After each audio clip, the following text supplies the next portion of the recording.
আমরা মনে হচ্ছে যে গণ অভ্যুত্থান করে মানে বাংলাদেশপন্থী শক্তিগুলো এটা রাজনৈতিক দল এবং রাজনৈতিক দলের বাইরে জনগণ আমরা একটা বিরাট অন্যায় করে ফেলেছি। আমাদেরকে মৃত্যু ঝুঁকি নিয়ে মানে চলতে ফিরতে একটা হচ্ছে আমরা জুলাই গণ অভ্যুত্থান করেছি বলে আপনি বলবেন যে জুলাইয়া দিব, জুলাইকে বলবেন সেক্ষেত্রে আওয়ামী লীগের একমাত্র শত্রু আপনারা, শুধু আপনারই হুমকির মুখে অন্যরা জামাত অবশ্যই প্রত্যেকে মানে আগে পরে যেই হোক কাউকে কি আওয়ামী লীগ ছাড় দেবে আপনার ধারণা?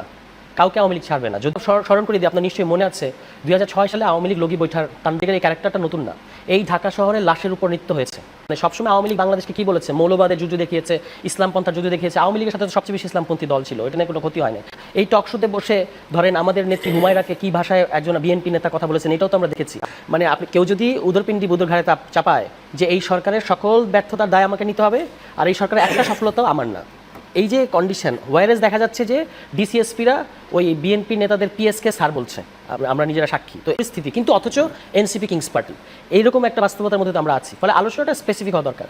একটা হলো আমাদের জাতির এই অবক্ষয় কেন, একটা হলো আওয়ামী লীগ প্রশ্ন আমরা কীভাবে ডিল করবো। আওয়ামী লীগ কোনো সাধারণ কোনো মানে গোষ্ঠী না। ধরেন বাংলাদেশে ক্ষমতা এসেছে, ইতিপূর্বে রাষ্ট্র ক্ষমতা চালিয়েছে, তাদের নানা ধরনের সমালোচনা বিএনপির আমরা করি, জামায়াত ইসলামের সমালোচনা করা যাবে, সেগুলো একটা, এগুলো সবাই বাংলাদেশের দল, তার সমালোচনা আপনি যে মেরিটে করবেন। আর আওয়ামী লীগ যারা আজকে আপনার পাশের দেশ, যে আপনার স্বাধীনতাকেই মানে না, সেই দেশে দপ্তর খুলে বাংলাদেশ বিরোধী ষড়যন্ত্র চালাচ্ছে এবং তাদের একটা তৃণমূল থেকে সেন্ট্রাল পর্যন্ত একটা লোক আজ তক বলে নাই যে আমরা ভুল করেছি, সেই দলের আলোচনা দুটো কিন্তু একরকম হবে না। ফলে আমরা এটা যে আসলে আমরা ধরেন আমি বললাম যে অমুক দলের 30 জনের বিরুদ্ধে ধর্ষণের অভিযোগ, তখন আপনি বললেন কী করবো ভাই, পুরুষতান্ত্রিক সমাজ, আলোচনাটা হবে না। এই কারণে আমাদের আলোচনা হওয়া দরকার। এখন আওয়ামী লীগের এইটা আওয়ামী লীগ এরকম করছে এবং আওয়ামী লীগের প্রশ্নে আমাদের রিয়াকশন কী হবে, এখানে আমরা পরিষ্কার দেখতে পাচ্ছি যে ইন্টারিম সরকারের চরম মাত্রার ব্যর্থতা। এবং চরম মাত্রার ব্যর্থতা মানে কি, যে এখন আমরা মনে হচ্ছে যে গণ অভ্যুত্থান করে মানে বাংলাদেশপন্থী শক্তিগুলো এটা রাজনৈতিক দল এবং রাজনৈতিক দলের বাইরে জনগণ আমরা একটা বিরাট অন্যায় করে ফেলেছি। আমাদেরকে মৃত্যু ঝুঁকি নিয়ে মানে চলতে ফিরতে টক শোতে কথা বলে গেছি সময় টেলিভিশনে লাস্ট 2 দিন আগে। এরপরে অমির রহমান পিয়াল নামে এক যে বিদেশে বসে আছে এক সন্ত্রাসী, অনলাইন সন্ত্রাসী, সে আমাকে নিয়ে লিখেছে যে আমাকে ঝুলাবে, আমি জুলাই নিয়ে কথা বলেছি, আমাকে ঝুলাবে, এটা প্রকাশ্যে তারা বলছে। তাহলে আমরা উই আর অ্যাট রিস্ক। এই ধরনের কিন্তু পারস্পরিক দুই দিক থেকে হচ্ছে। আরেকটা দিক কোনটা? আচ্ছা, মানে আমি বলতে পারি, দরকার নাই আমি আপনার ব্যক্তির নাম উল্লেখ করতে চাই না, কিন্তু এই মুহূর্তে আপনাদেরকেও আক্রমণ করেছে, অন্যান্য জায়গাতে হয়েছে, আবার যারা আপনাদের একসময় সমর্থন করেছে তারা এখন আপনাদেরকে অপমানজনক কথা বলছে। মানে ইন্টারনেটের যে অ্যাটমসফিয়ার সেখানেও মানুষ খুব কনফিউজ। সেটা আছে। একটা হলো আমাদের ব্যাপার, আমরা এখানে যতজন বসে আছি আমাদের মধ্যকার মতভেদ, আমাদের মধ্যকার ঝগড়া, আবার আমাদের মধ্যকার একসাথে থাকা, এটা এক ব্যাপার। আরেকটা হচ্ছে আমরা জুলাই গণ অভ্যুত্থান করেছি বলে আপনি বলবেন যে জুলাইয়া দিব, জুলাইকে বলবেন জুলাই। সেক্ষেত্রে আওয়ামী লীগের এক শত্রু আপনারা, শুধু আপনারই হুমকির মুখে অন্যরা জামাত ইসলাম, বিএনপি, এলডিপি, মানে আগে পরে যেই হোক কাউকে কি আওয়ামী লীগ ছাড় দেবে আপনার ধারণা? কাউকে আওয়ামী লীগ ছাড়বে না। যদি ধরেন আমি ওই ধরনের ওয়াইল্ড গেস করতে চাই না, কিন্তু আওয়ামী লীগ তো পুরো বাংলাদেশের বিরুদ্ধে। শেখ হাসিনা একটা টেপ রেকর্ডার আমরা শুনলাম না, উনি বললেন যে এতজনকে মারার লাইসেন্স পেয়ে গেছি। আওয়ামী লীগ তো পুরো বাংলাদেশের বিরুদ্ধে যুদ্ধ ঘোষণা করেছে, আজকে না।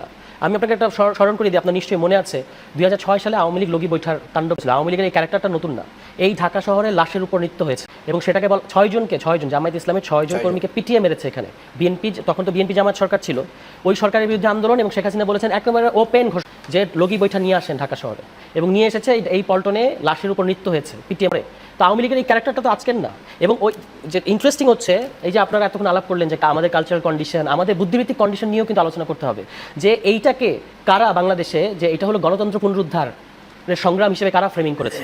আর বিএনপি যখন 2013-14 সালে আওয়ামী লীগের বিরুদ্ধে বা একটা সুষ্ঠু নির্বাচনের দাবিতে আন্দোলন করলো, সেটাকে জ্বালাও করাও কারা ফ্রেমিং করলো?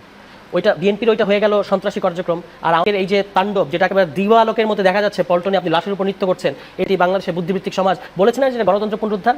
ওই আওয়ামী লীগ ওই সময় খেলাফতে মজলিসের সাথে না প্রতিবাদ অতটা হয় নাই তুষার ভাই। এটা প্রতিবাদ হলে এটা এতদিন পর্যন্ত এই লগি বৈঠা তাণ্ডবটা আমরা কেউ, even including BNP, including Jamaat Islam, তারা কিন্তু এটা ফ্রেমিং করতে পারে না। কিন্তু আপনি বিএনপি, ওই আওয়ামী লীগ 2006 সালে খেলাফতে মজলিসের সাথে 6 দফা করে নাই, তখন তো প্রগতিশীলতার কোনো ক্ষতি হয় নাই, কোনো মুক্তিযুদ্ধের চেতনার কোনো ক্ষতি হয় নাই। ফলে এই যে আওয়ামী লীগ নিয়ে আমাদের আওয়ামী লীগ প্রশ্ন, তখন আনুমান সলিমুল্লাহ খান কথা বলেছেন, অল্প কিছু মানুষ প্রতিবাদ করেছে, কথা বলেছেন, আমিও কথা বলেছি, আমি যদিও সুশীল সমাজ, যারা বলেছেন তারা। কিন্তু মোটা দাগে আমি বলছি আওয়ামী লীগ সমস্ত মানে সবসময় আওয়ামী লীগ বাংলাদেশকে কি বলেছে, মৌলবাদের যুদ্ধ দেখিয়েছে, ইসলামপন্থার যুদ্ধ দেখিয়েছে। আওয়ামী লীগের সাথে সবচেয়ে বেশি ইসলামপন্থী দল ছিল, এটা নিয়ে কোনো ক্ষতি হয় না।